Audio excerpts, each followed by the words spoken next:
An educational program that launched last month is providing students with first-hand stories from Medal of Honor recipients. This platform highlights not just the heroic actions, but the profound character values exemplified by these individuals.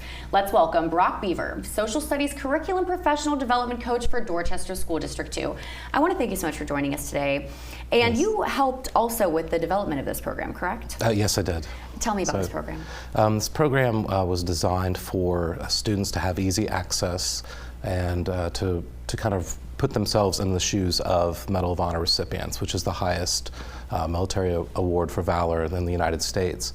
And what we aim to do is to share the stories, but to also demonstrate for students that they can make similar decisions based on their own character traits, and to have them not only in the shoes of a recipient, but also to reflect on their own personal lives and ways that they can display those dispositions. Mm-hmm. So these stories that we're hearing from these Medal of Honor recipients, they're speaking about their, I'm sure, their heroic actions, right? But then also, where does the values come into play? Is that explored more in these stories? It is. So the way the program's set up is the all 6 core values that the Society and the CDP program represent.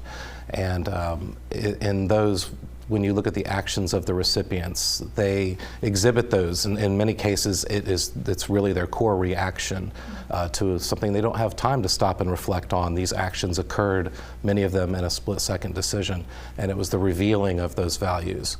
And what the program is designed to do is to get students to realize they can reflect similar traits in simple day-to-day decision-making. And now, obviously, this program is incredible, right? I mean, yes, what it focuses on, hearing these first-person stories of Medal of Honor recipients. But what makes this program unique or stand out amongst other, supplemental educational tools? Well, what really makes it stand out is their stories themselves. These are very unique stories. Each recipient has a completely different action, but you'll notice many are similar. And many of these stories cannot be replicated, and in many cases, God willing, they don't have to be replicated.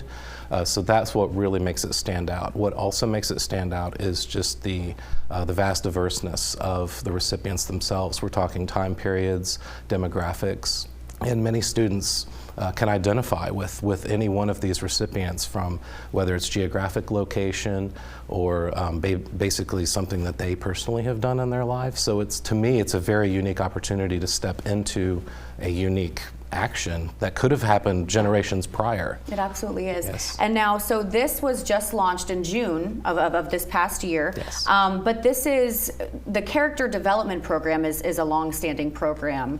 Yes. And this is kind of part of that, if I understand? It's part of the program, yes. Okay. So the Society, the Foundation Society, have had some character development ideas and lessons prior, and this is just a component of that. Mm-hmm. And now, obviously, this particular program is too new, to hear feedback and all that kind of stuff. But can you speak to the character development program and the feedback we've heard from that? Yes, and it's used nationwide, and I think we're pushing around 19,000 teachers, including Department of Defense. I think some overseas schools use it. And it is not a chronological program. It can be, they're standalone. They can be used not only in curriculum and instruction of kind of your traditional school, it can be used in after-school advisory. Scouts, I know, have used it in the past. So it's a very versatile program which speaks to all ability levels and pretty much any geographic location in the United States. Yeah, and you mentioned, it's not just about the classroom, right? It can go beyond the classroom, but also the values that are provided in this program. It seems like even if you're, an adult and you're not in school, like this could be something incredible for you. Is that an option? Absolutely. The website is public, so anyone in the general public, even just interested historians or someone who's just interested in our nation's history, I think they would benefit. And they're short, digestible, but the beautiful thing about the program is it's not limited to the program. With students today, we really want them to kind of explore on their own options, use their own research abilities. We invite the general public to do that as well, to learn more about these recipients and dig a little deeper into their stories, actions, and even lives post-reception of the medal. And now, with working with the Dorchester School District, do you have plans to implement this in the near future? We hope so. We hosted a training in January and kind of exposed teachers to, hey, this is the program. It's provided at no cost, the entire CDP program for that matter.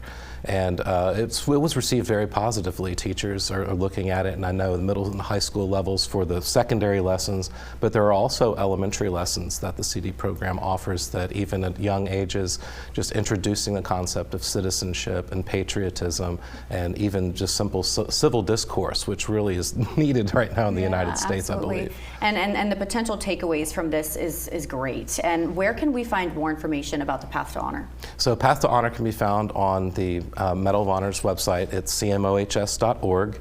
And if you go into educators, there's a list of the CDP programs, and Path to Honor, I believe, is the last section down there that the general public gets open. Wonderful, wonderful. Brock, I want to thank you so much for joining us today. Yes, thank you very much for having me. We're back after this.